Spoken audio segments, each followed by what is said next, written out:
Welcome back, family. It is once again time for the World of Darkness monthly news during our month of darkness. This time we are doing 2 news in 1 month. I am your host, Debbie Lane. I am the community developer for White Wolf. And with me today, I have our creative producer, Marty. Hello! And we also have little Jason, who's here with us to give us moral support. This month's news is a little bit extra special. October is our season, so you can expect an episode packed with news, trailers, partner updates, and even a giveaway or 2.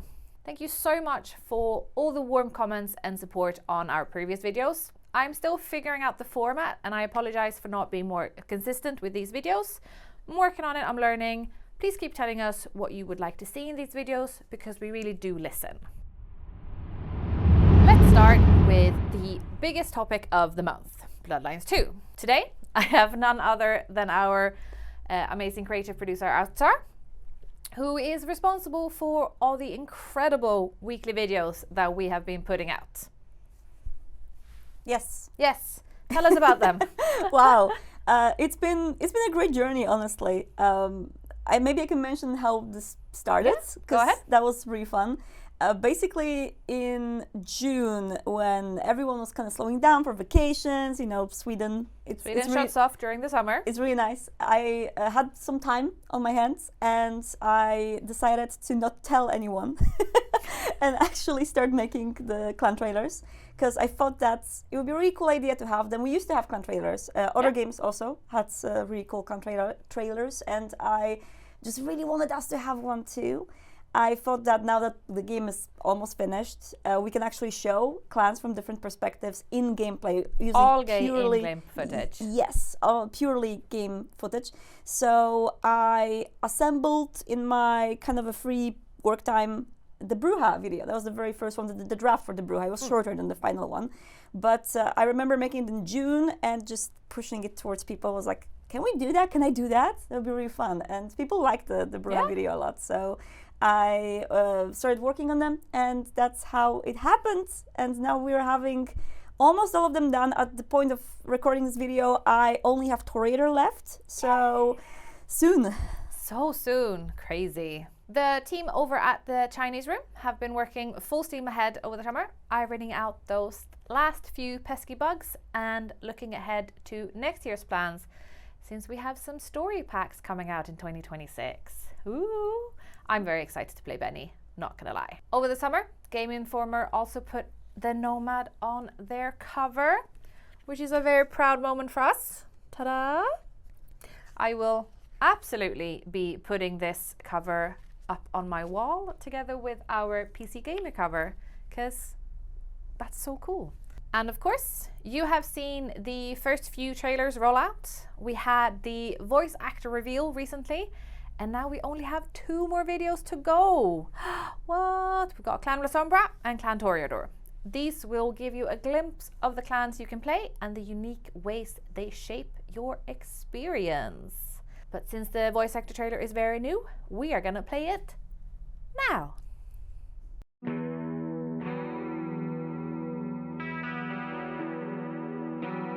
None of you will survive.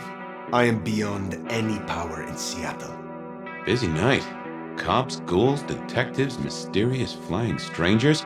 All we need now is a full-on musical number. Quite extraordinary, the number of sins you can blame on mental health these days, but still. The kindred responsible will be held to account. You can be sure of that. Looking good, Fire. Actually, forget it. I'm trying to give up lying for Christmas. You look like shit. I mean, I've read about the Nomad. About you. The records, the stories. Oh, you're everything they say. Can't put it off forever. Tolly, get me the Linden perfume. I can't reek of thin blood when I tell her it's under control. From here to Atlanta, thin bloods are hunted down. Staked, burned to ash. It's not a fucking choice, it's a state of being. In Seattle, we had a truce. Or I thought we had. Like a heady perfume. Oud, rose, and bergamot. Your first time at the Macomb, and it's a doozy. What do you make of our little tableau out back? I was thinking of redecorating, but blood red is a little unsubtle. The best way to awaken your faded powers is to consume Tremere blood. You should be able to keep it down, theoretically. Well now, not many unknowns come strolling in here so boldly, especially amongst the heartbeat challenged. I source items the prince needs. Keep my ears open for what's happening in the city. And sometimes I help bring a reckoning to those that deserve it. Hey, new kid, take a look. Drink it in. I think the color balance is off. Maybe it needs another femur? Strange to see an elder with just a hint of lost puppy. Maybe you need someone to bring you to heal. Katsumi figured you'd show up. Turns out one of her followers made it out. And Katsumi thinks the girl might know something you need. They said I could see my family again. It would cause the chaos he needed to strike, and I'd be free. What kind of cocksucking shoe-shined answer is that? Better start wriggling, little fish. It's about to get real dry. I just love when you turn me on, Seattle, and you know just how to do it, so I won't keep you waiting any longer. Poor kid. One day selling salvation from a box, the next, poof, gone. Forgotten, buried. But isn't that the way of our world?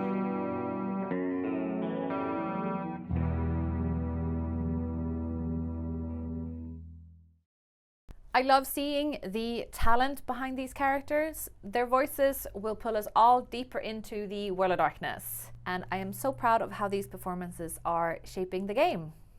I am too. I feel like they did a great job of the casting, and I cannot wait for people to dissect which other games they have heard these voices in. I know, right? Yeah. I've seen the Discord guess. Yes. I think they've guessed at least 1 or 2 people correct already, so that's very exciting. Yes. We also released the first episode of Outstar's Bloodlines 2 video series, which digs deeper into the world and design. Marty, why don't you tell us a little bit about it? Sure, I'm so excited. I have done the Let's Plays of Bloodlines and Redemption before, so it was just natural for me to do a Let's Play of this one as well. It made sense. Yeah, and, and also we did a stream together. That was really fun, and we were able to dig a little bit deeper into what some, say, influencers or maybe journalists haven't seen, because we just know the game very well. We talked to developers. We played it a bit. Yeah, and we got a lot of behind-the-scenes knowledge. So I was like, we really could use one series that has that sort of behind-the-scenes information that is like spilled throughout.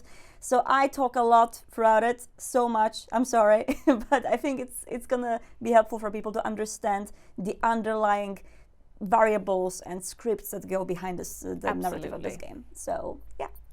Just the depths and the intricacies of all the characters. And I'm not saying that it's possible yet, because I'm still in the duration of recording the Let's Play, but I'm trying my best to play it in the way that I minimize the melee attacks and do mostly just either environmental damage or discipline damage, just to show people that you can play the combats differently. Yes. So I know that majority of people will just go classic combat route, but I want to do something different. Yeah. So I'm kind of challenging myself with each episode to try to do this. That's a really fun challenge. Yeah. And great to show the community that you can play it in different ways. Yes. It's not all about punchy.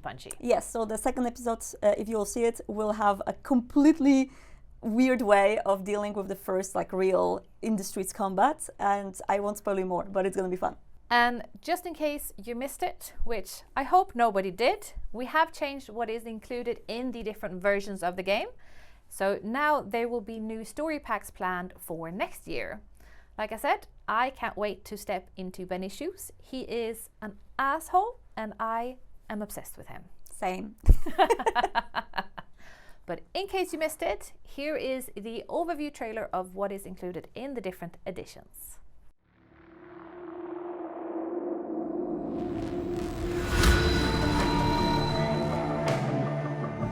Take me where you want. Wow, you're like a fucking dream or something.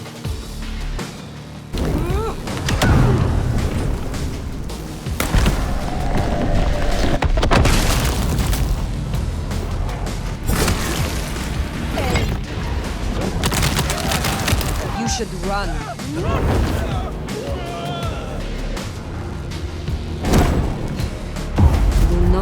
exist. It's not often I see someone new in my city. Tell me your story, and we shall see if we are friends or not. I found that asking the cabinets real nicely make all the difference. Well, if it isn't my favorite flatfoot. Hey, Philomena, I never can resist a well-packed set of suspension files. Damn, you're one sexy piece. Need someone to keep you warm tonight?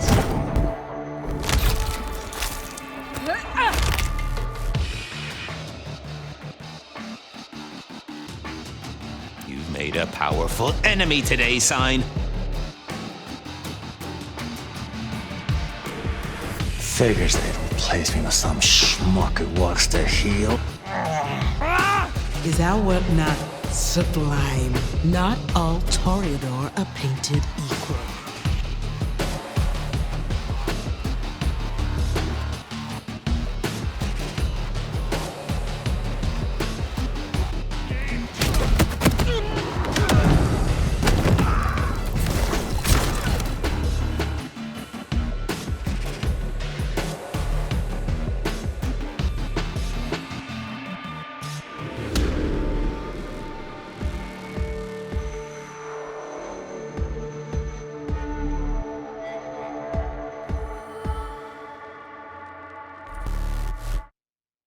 That is the heart of Bloodlines 2. Immersive narrative, meaningful choices, and a city alive with vampiric politics. I am still debating which clan I will play first, but I want to know from you. Comment below with your first clan of choice. I lied, it is going to be Tremere. It is always Tremere. What's yours first going to be?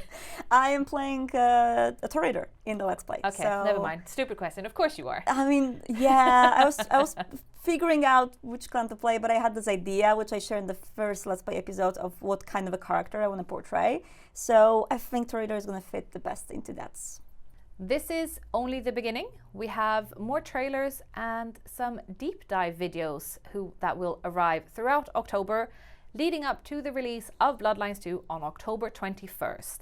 I still cannot believe that it is so close. It's unreal. It is actually happening. Now, before Marty leaves us, let's answer a few questions that you have been asking us.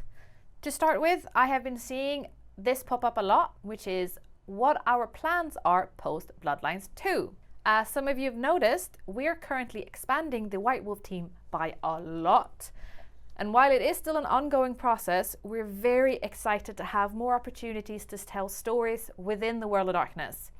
This means everything from new books to new games and more. I am hoping to convince the new team to come and say hi in a future monthly news. So fingers crossed that they will agree to that so I can show them off. They're really cool people. I'm very excited to have them. Now a bunch of questions for you, Marty, regarding your trailers. Thank you, Discord. I sneakily asked the question yesterday for people to drop the questions in the chat, and you have delivered, so thank you. We had a lot of questions to go through. So the first one, can you tell us what hardware you are using to capture the footage and what software do you use to edit? Sure, more technical, starting with a technical part, but I capture on two PCs because I have one PC at work and one at home, and both of them are, I just, like when I play Bloodlines in free time, I also capture sometimes. So I have, I believe both of them are AMD Ryzen 7, just slightly different versions. At work, I have RTX, NVIDIA GeForce RTX 4080 Super, I believe. And at home, I have 5070 Ti. So I basically fluctuate in between the two cards. I use NVIDIA Auto Replay for all capturing. I just have it constantly on when I play the game. And I just, when I play, I see some cool scene, I just press like a button to capture the past 30 seconds, and that's how I have 2 terabytes of video files on my PC. Oh my right god, now. you're kidding. No, it's a lot, and I basically once per week I parse through them and have to name them. I now have like this whole indexing thing where I just say, okay, it's a combat scene, it's a line scene that has a nice voice line, and I just put them in the folders. I'm impressed that you're organizing them. I'm I trying. would never. I would lose them immediately in the void that is my computer. Yeah, and the software question, I am using exclusively Adobe Premiere for these. I'm very addicted to Vegas when it comes to the long video editing, but when it comes to like short videos with a lot of clips, Premiere is great. So I'm using Premiere, and it's been a really fun process. Do you use freehand camera mode to get your shots? So how I capture the game is I use a developer version of the game, which has a lot of debug features. And one of the debug features that every Unreal game, but I think like most 3D games really have, is a debug camera. So that means you can detach the camera from its current spot and you can just move it anywhere else. The fun fact is, so this is like a little behind the scenes tidbit.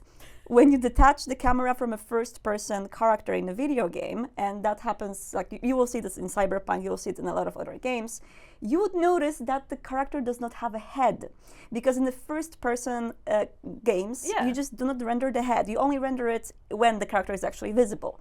So in cases of our trailers, at the very beginning, you can see usually Fire masculine and feminine version in like the outfits for a clan, and I have to capture that part in the dialogues because that's when the full body is rendering. So when you talk to someone, you can see your character in full. But when I'm in the streets, and that's fun, Fire doesn't have a head in these shots, so I have to be very careful to pan the camera in a way to not show the body. And I am surprised that I have not made a mistake so far and haven't shown headless Fire in any of these shots. So far, I haven't seen headless Fire. Or maybe someone have noticed it at some point. Maybe I have done it. Like now, people will hunt for it. Everyone is gonna look for it now. Yes. But it's really fun. And one other fun thing is, in order to improve the performance of the hub, the snow is generating only around Fire in some radius. So basically, if I would detach the camera and then if I would go somewhere far away in the city, the snow would just not appear. And of course, I want to have these nice snowy shots. So when I say capture something from the rooftops or from the sky, like some nice drone-like shot, I have to place Fire in the sky, basically, and like move the camera in a way that it's going to not show her or him, and make sure that there's no headless Fire visible. It's pretty fun. I'm using basically a developer version of the game, which has a lot of like cheats and things that are great. I know that there's going to be for sure a question of whether these tools are going to be available to people at release. No. I have to say that as much as I would love for that to happen, it's the easiest way to break the game. Yes, these are developer tools for a reason. Yes, and we want to make sure that everyone at release has the proper good experience of the game without the ability to break it. Yes. So that's our goal. But I definitely think that the game deserves a photo mode or something similar in the future, and the developers will give it post-release support. So just ask them very nicely, and we'll see what can happen. It would be really nice because the game is wonderful. The game is gorgeous. It deserves something like that. Now, how long does it take you to make a trailer? I usually go fast. I'm pretty fast, but it usually takes me a long time because I go back and do iterations a lot. I really want to watch one trailer like 5,000 times to make sure I didn't miss anything. And the base version, like the capturing, now that I know the full game and I can jump throughout the parts I want to record, usually takes me a day. So it's not too much time to capture for the particular needs of a trailer. Editing the draft version, also a day. So 2 days basic to make like the very first early rough version. And then there's like iterations. So tweaking. I try to make them early so I can have a lot of time to sleep on it, to wake up, to check out what's wrong after a while. Get my opinion. Exactly, get everyone's opinion. I send it to the devs, of course. Devs always give me very cool tidbits and like, hey, you've captured this, you haven't captured that, we have done this, actually, we have added this to the game.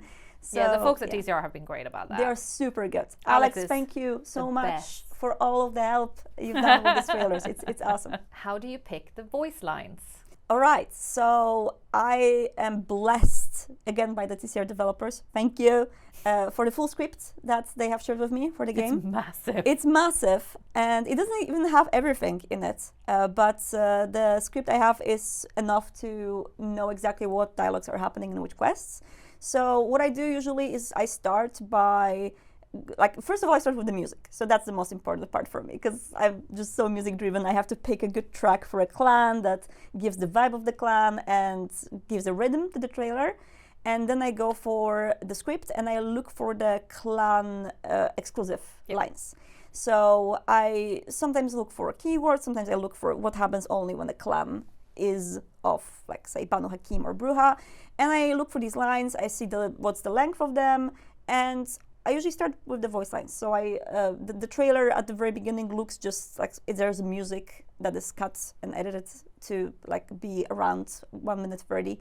And then I put voice lines around it to make sure that it all flows in the beat. Cool. And that's usually. But I just want to make sure that each of the clans is represented with the voice lines in a proper way. So I think you've done a very good job with that so far. That's what everyone is saying, at least. Thank you. And I agree. I can't wait until you see the La Sombra. I think it's the best one so far. Now, do you have a favorite scene from the trailers you've released so far? Because I do.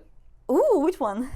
I love the scene from the voice actor trailer where Lou is saying that everything that can be pinned on vampires can be pinned on mental health. Oh.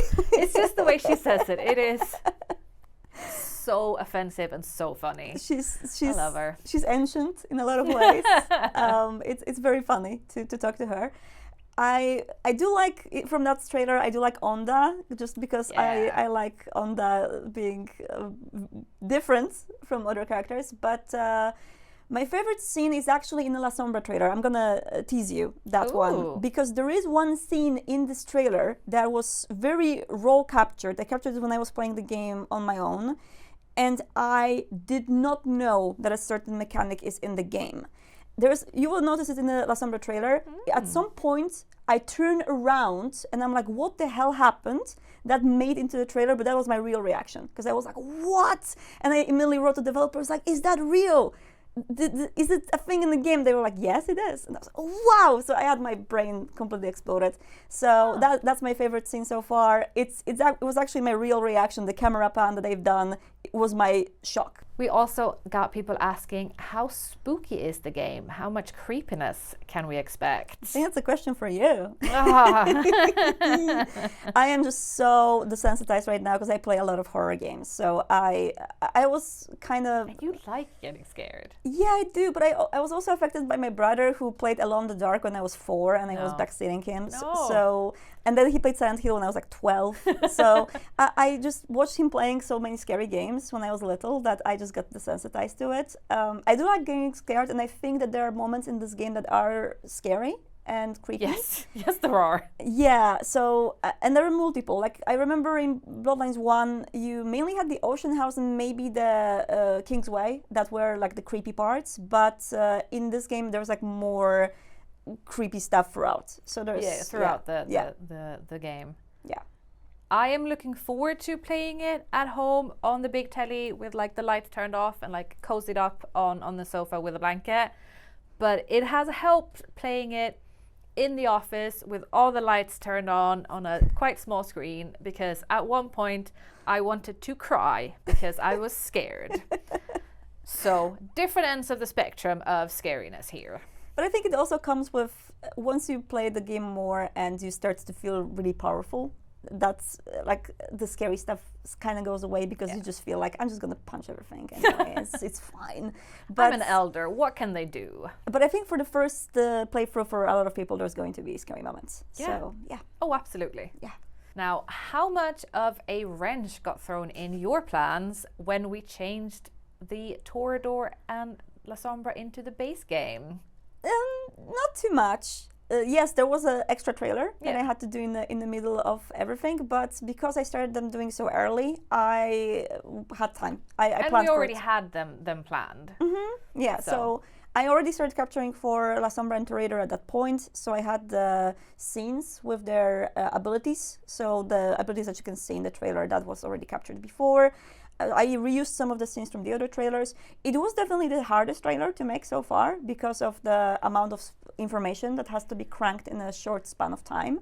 But it was a fun exercise, and I enjoyed that. Now, how far into the game have you gotten with each clan to take clan footage for the trailers? Ooh, that's a good question. Yeah. I have gotten pretty far in some of the scenes are from late game, but I had to be very sneaky about it. And I know that, I think Zohe, hi Zohe by the way, asked on Discord if I'm being sneaky about the voice lines I'm picking and if I'm doing some shenanigans there. And yes, I definitely am. I'm trying my best not to spoil anything in these trailers. One example that I think people who watch this stream, you folks already probably watch most of the gameplays, like the early spoilers are not going to threaten you. If you don't want early spoilers, mute me for the next 2 minutes because I'm going to mention something. So in the Fabian trailer, there's this line where Fabian says, I just started a new case. And if you watch the very early gameplay, he says later on, to find my missing body. I did not want that line to be in the trailer because I do not want people to know immediately that Fabian doesn't have a body. Yeah. So instead I captured... He's got a body, he just doesn't have a head. Wow, the roasting of that Fabian.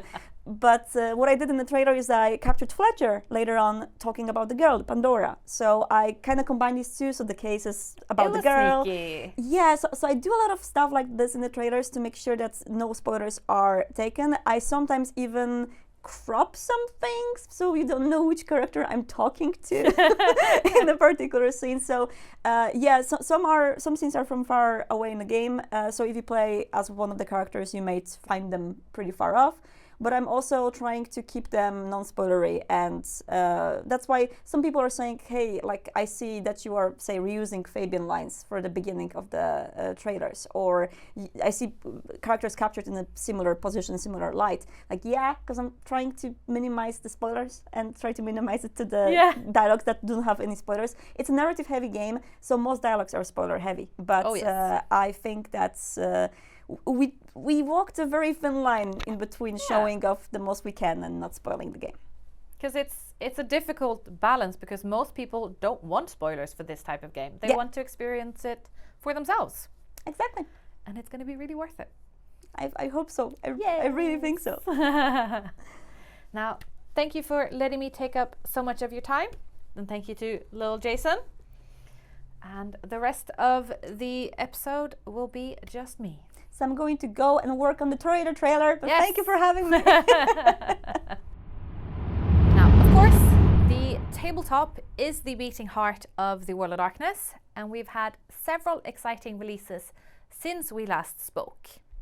We have had Hunter the Reckoning Incognito Report, a sourcebook filled with 12 detailed cores for hunters. Each one can be a monster of the week or combined into full campaigns. It also includes new perks, expanded rules, and tools to help any storyteller challenge their players. Because what is a hunt without monsters? Why should your players want to fight monsters? Or why should you as a player want to hunt them? This book will help you create compelling backstories that will make your game even more terrifying. I think that's something that Hunter the Reckoning in general does really well. That creeping dread that can easily turn into sheer terror. What better way to challenge yourself than staring down the maw of a werewolf? Speaking of werewolves, we've also had 2 new werewolf books. We have gotten Werewolf the Apocalypse, Wormtide. I happen to have that one here. Ta-da! This book focuses on epic scale conflict against the worm, expanding on themes of corruption, environmental destruction, and the Garus' fight for survival. We've also just gotten Werewolf the Apocalypse, The Moonlit Path. I do not have a copy of that one yet. It is a mystical supplement that explores Garou spiritually, the Umbra, and the bonds between the Garou and their totems. This is one that I really want to play, so if anyone I know is watching, please play this with me. And then in November, we are getting the physical hard copy of Vampire the Masquerade Tattered Facade. The PDF is already out and the physical book will be released. It is a source book that looks at masks and deception and how vampires balance identity, survival, and manipulation in the modern nights. I think it will give a lot of flavor to those of us wanting to play Elders. I've got 2 Elder characters coming up, one in a LARP in November. That is going to be amazing. And then, of course, playing as Fire in Bloodlines 2. If you are a storyteller, these releases will give you the tools to run darker, deeper stories across every World of Darkness line. And if you're a player, these books will deepen your understanding of both the lore and your own character. We also also want to highlight some of the great work happening with our partners during this month of darkness. Most of it hasn't been released, but I can share that we have Demiplane and Roll20 that are expanding their digital tools for Vampire and Hunter, making it easier than ever to run your chronicles online. Yesterday, Renegade Con delivered reveals, new books and previews that expand the tabletop line further. We're getting 4 new books next year. Can you believe that? And as you can see from my copy of In Memoriam, I'm very excited for more books. There will of course also be some one-shots during this month of darkness, so keep your eyes peeled for that. You might even spot me in one of them. What?